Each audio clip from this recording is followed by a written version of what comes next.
All right, family, it's Tasha Mom Bear Prepping. So, we are about to get into it. Welcome to the channel. Welcome back to the channel, where we just talk about preparedness. We talk about the end of the world. We talk about all types of things that are happening currently in the world and how you, basically, we talk about how me and my family prepare to hopefully help you and give you ideas for you to get your family ready, okay? So yesterday was a real busy day for us. We got a new family member added, which was a golden doodle. We picked Max up, is now with us. Cute as a button. I'll probably post some pictures later, you guys.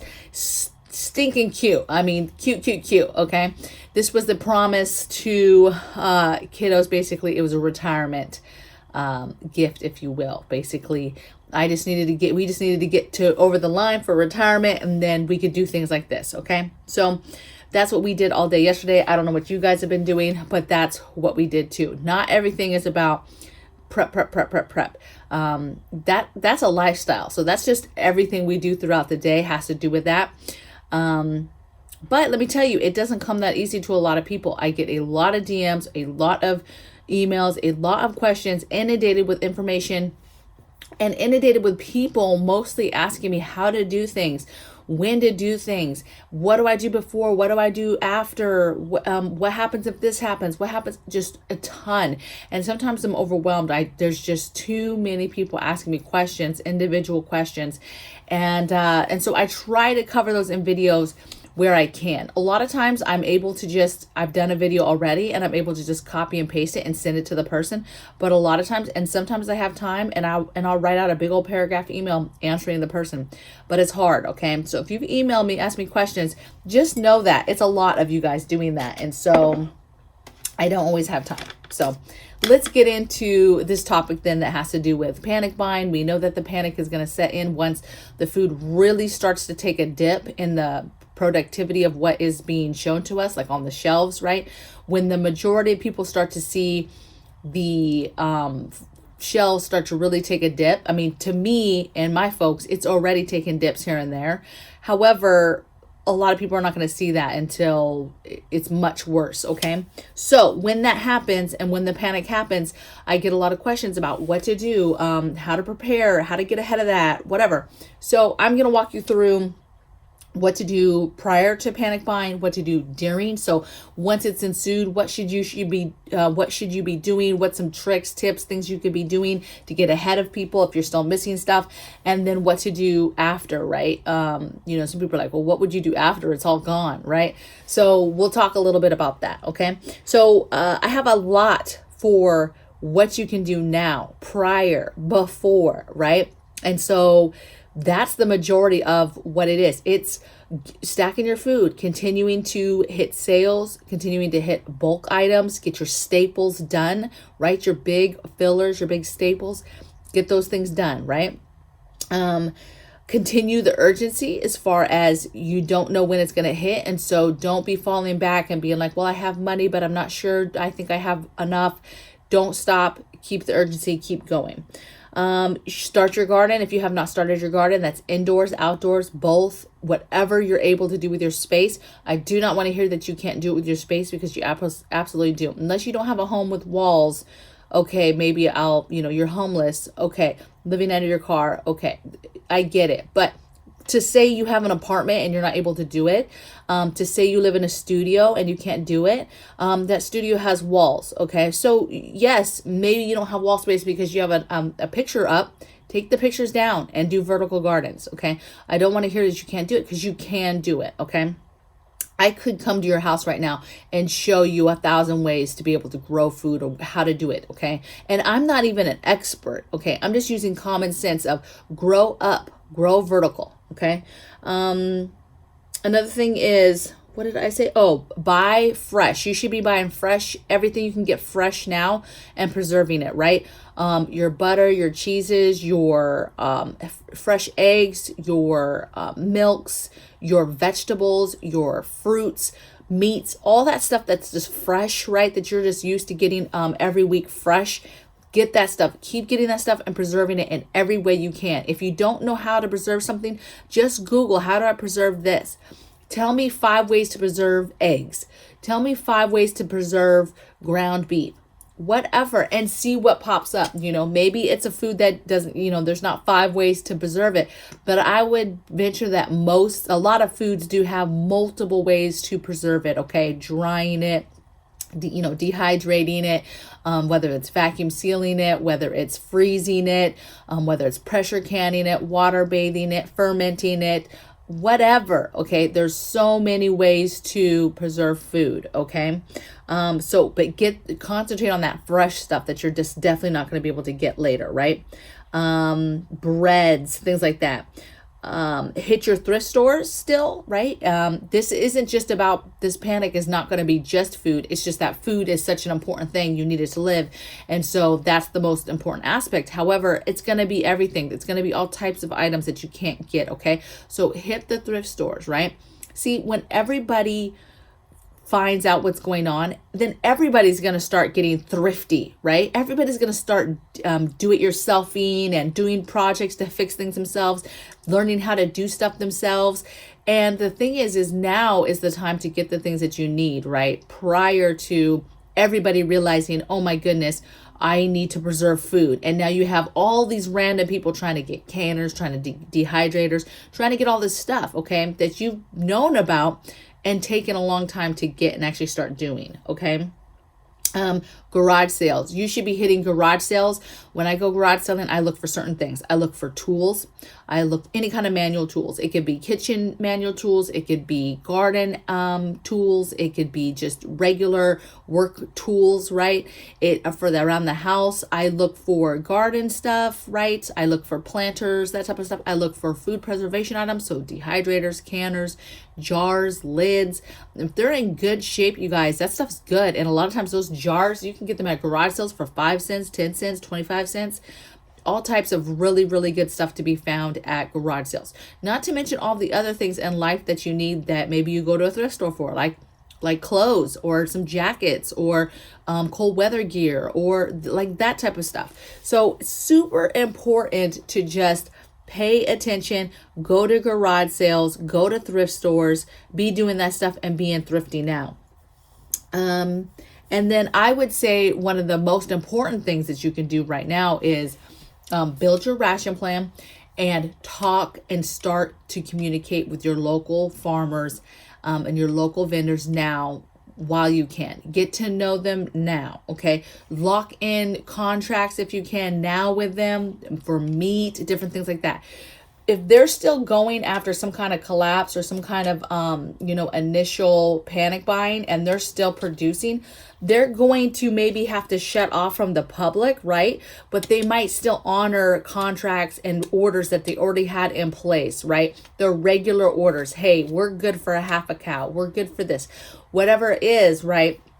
So build those relationships, start those relationships, Google what's around you, see who's around you. And this could be for fruit, this could be for meat, this could be for different things, vegetables, and start those things. If they sell like bigger animals, right?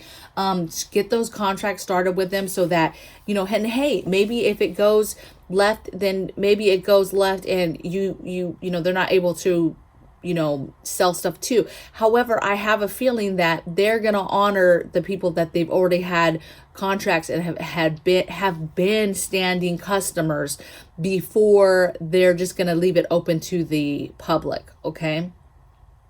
So start that stuff now. You have no idea what those relationships may produce for you later. Okay. So deering, right? And that's just, there's more you can do before, you guys, but those are just my spitballing ideas of stuff to prepare before the panic starts. Now, the panic is started. You clearly see everybody in the stores. They're cleaning out the shelves. They're cleaning out stuff. This is what you're doing. 1, you're not panicking. Okay. 2, you're not out there with like a chicken with your head cut off, trying to frantically get stuff, because there could be violence when this is happening, right? Because people are literally trying to get their hands on stuff. I mean, there was a little bit of violence before with people feeling some type of way, watching people walk out of a store with 4 things of toilet paper, 4 things of water, and then they go in and there's none of that, okay? So you're going to have a lot of turmoil and upset people. And it's not going to be a good time or a smart time to be out getting stuff. That's not when we're supposed, that the whole point of you preparing is so that you're ready. And so that when the panic starts and the craziness starts, you don't have to be the one out in the store getting stuff. Now, I understand if the panic starts, naturally you're like, what else can I get? That happens to me. I have stuff, and if panic, a little bit of panic starts, and I'm like, it's not really panic, but it's like, what else can I get? It's almost like hyperdrive urgency. What else can I get? What else did I need that I didn't get, right? So there might be a point where you're like, okay, I'm just going to concentrate on holes I still needed to get. What were you planning to get that week already? Can you still get those things? Okay. So stay clear of it if you can. Go to your local. What I want you to do is, when everybody's hitting like these big box stores, everybody's hitting Walmart, cleaning out your local Kroger's and Safeway and all that stuff, Piggly Wiggly, you're not going to those stores, okay? You're going to the smaller stores. You're going to the dollar store. You're going to maybe Walgreens, CVS, maybe the smaller markets that people don't really think about, right? Your Asian markets, your ethnic type markets, right, that people don't necessarily think about. You're heading there, okay? You're seeing what you can get at those stores. You're shopping online. Do not forget online. Other people are going to be thinking about online too, but don't forget about online, okay? Get as much fresh stuff as that point as you can. So you should be hitting all the farmer stands that are in your area. I would be hitting those. Let these people be crazy up in Walmart trying to clear off all the shelves. You be outside hitting the farmers markets, hitting the local places in your area that have local stands, local farms that you have to go to their farm, but they have a little country store, they have a little farm stand that they set up. You've got to do reconnaissance now. That's another thing you can do now, is reconnaissance now of where all those little stands are at, okay? Go to those places, stock up on your fresh stuff, okay? Then you can take it home. You can buy more than you need and then preserve it, right? Preserve it, okay? And again, your local farmers, going to them, doing some last minute orders, because that might be the last for them as well, right? Or they might shut down their door. You just don't know what they're going to do. So while everybody's panicked on big stores, I'm probably at the local stuff, seeing what last minute orders we can put in. Again, if you've built rapport, you're letting them know, hey, I've got money. I want to buy your product.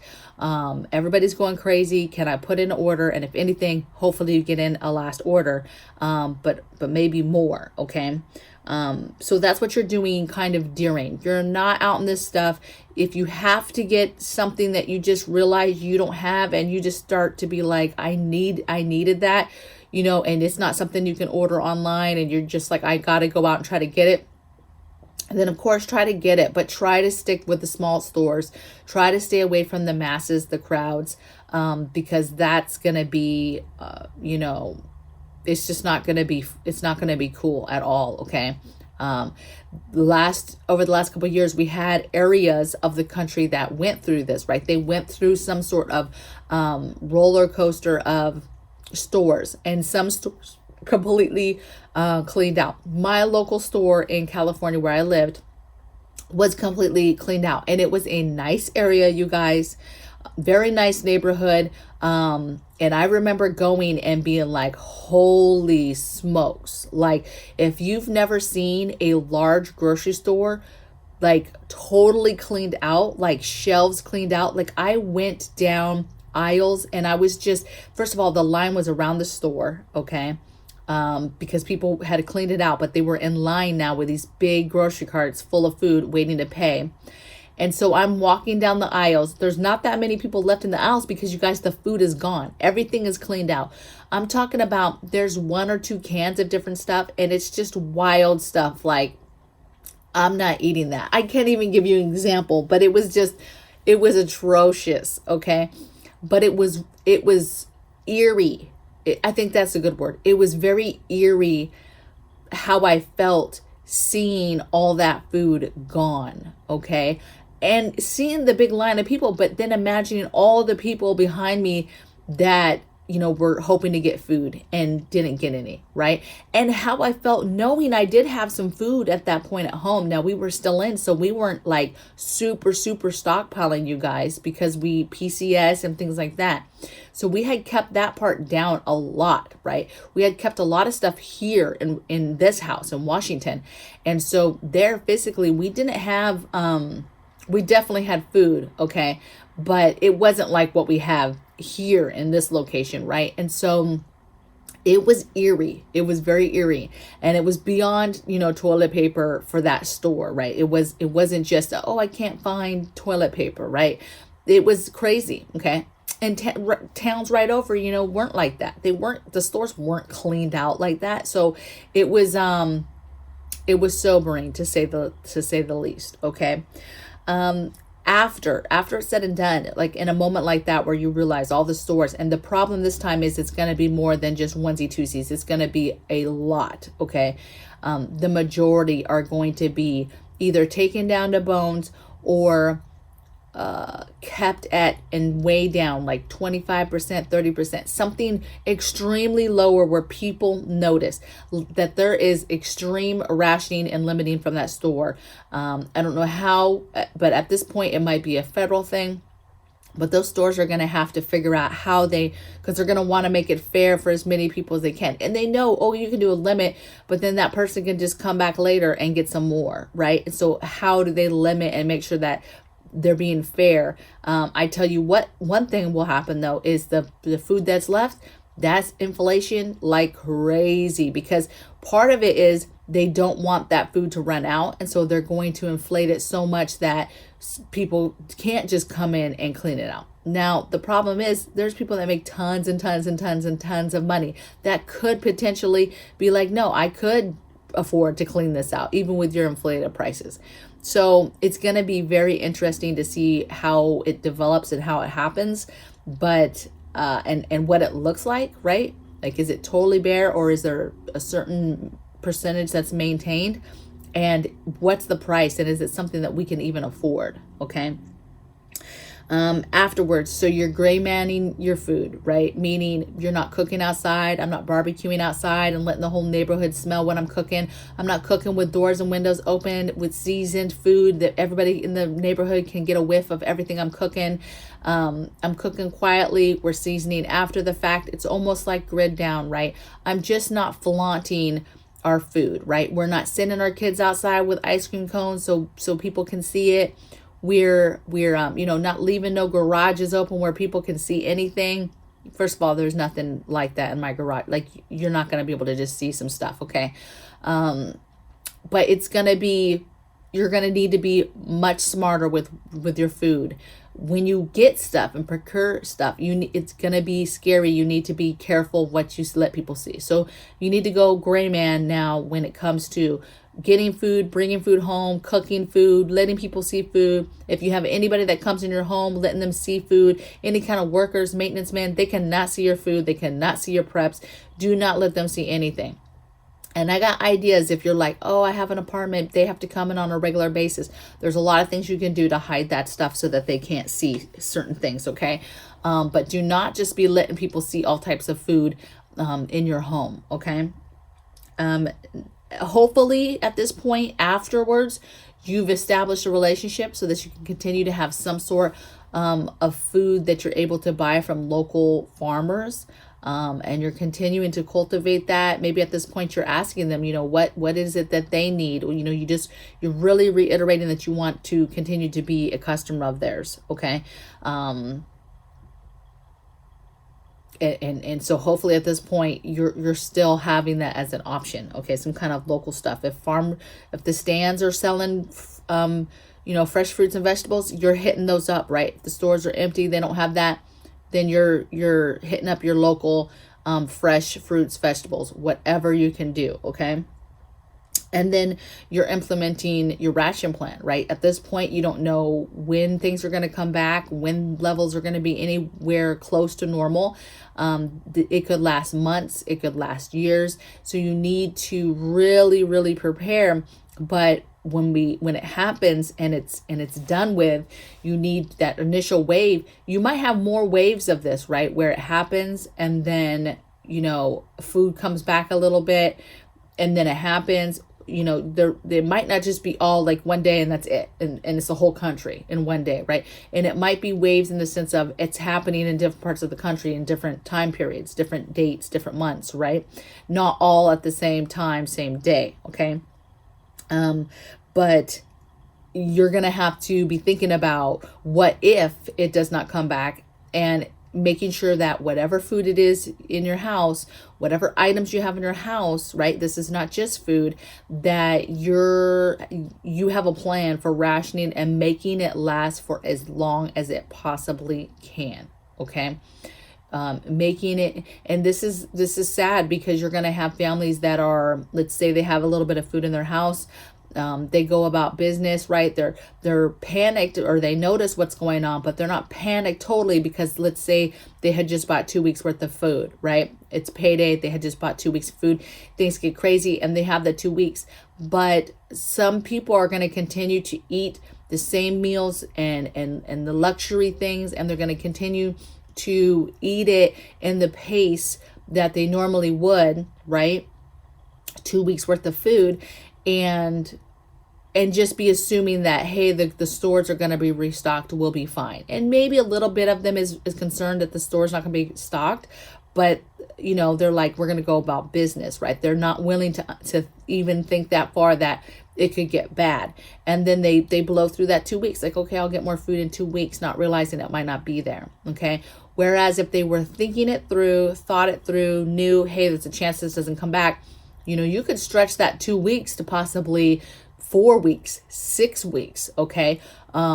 Maybe longer. There's a lot of really smart things to do to stretch food to make it last. And we're so gluttony filled when it comes to our meals anyway, as a whole, a lot of this country, as a cook, okay, just luxury, right? Just cooking up, big pieces of meat, and you know what I'm saying? And so there's just a lot that you can do to scale it back. And sometimes not even scaling back the amount of fullness that they're getting, but you're just being smarter about your ingredients and your meals, and, making it last longer, right? You're being more frugal with what you have left. Okay.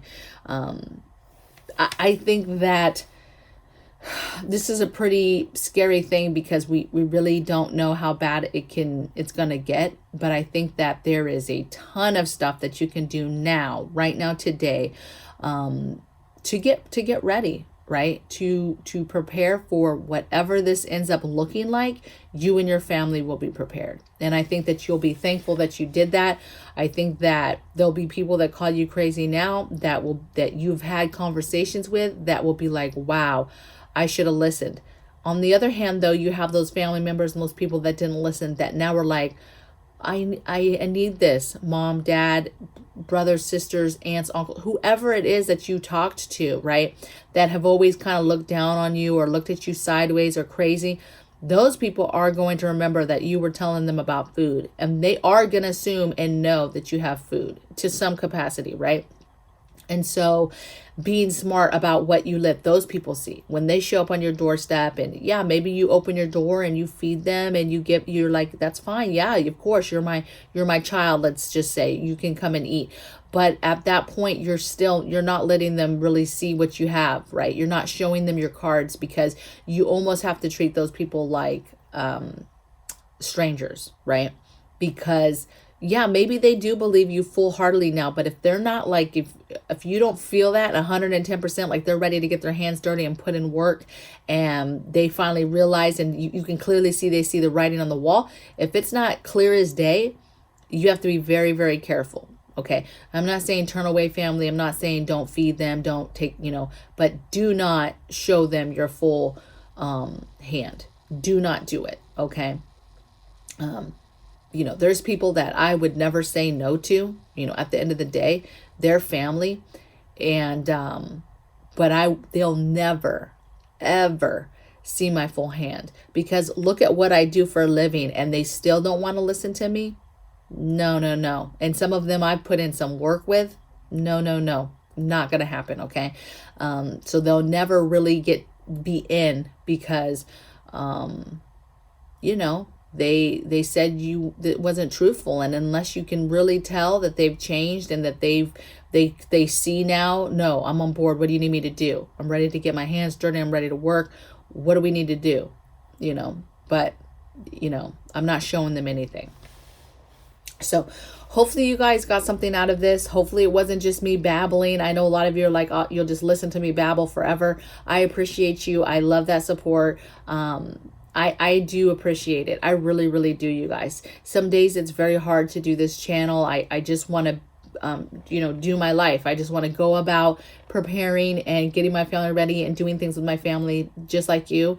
And sometimes I'm like, I don't even want to do this no more. You know what I'm saying? Because I'm just like, am I even helping people? So hopefully you got something out of this. Think about what you can do now to prepare before the panic starts. But think about things that you can strategically do while people are panicked. And then more importantly, afterwards, anything that can help keep things going for you and your family, or help and assist for the after. Okay. Because there's a lot of things that come with the after, depending on how bad it is, violence, you know, all that stuff. That's why we hit on security and fortification so much on this channel as well, is because there's a lot of ugliness that comes and that will come after this. And we didn't really even touch on that. We just touched on kind of the food and procuring things and what you would implement, right? But there's a lot of different things you would implement still too at this point afterwards. Your security you would up. Your fortification of your home and your property you would up. There's a lot more to it. You know, your personal security, if anybody knows you have anything, not even just food, water, preps, meds, people know you have that stuff, that puts a target on your back a little bit, okay? If anything, a target that people just innocently are like, whoa, that's somebody I could go to. Maybe they have this. I can't find this certain medicine. Maybe Tasha will have it, right? So preparing for that, for that to show up on your doorstep, right? To prepare for starvation and people dying. To prepare that children will be dying. To prepare that some of this will be shared on the news, right? But to remember that there's a silver lining, that there's an agenda, right, for other people of why and what part they feel like sharing with us. It's not going to be cool. Okay. So I will see you guys tomorrow. I think, yep, it's Wednesday. I'll see you guys tomorrow on Thursday. And I hope you guys, tomorrow we'll be talking about the MREs. You'll be able to see the MRE that I put together for the challenge. And then we'll talk about the next challenge. Okay. All right. Take care. Bye.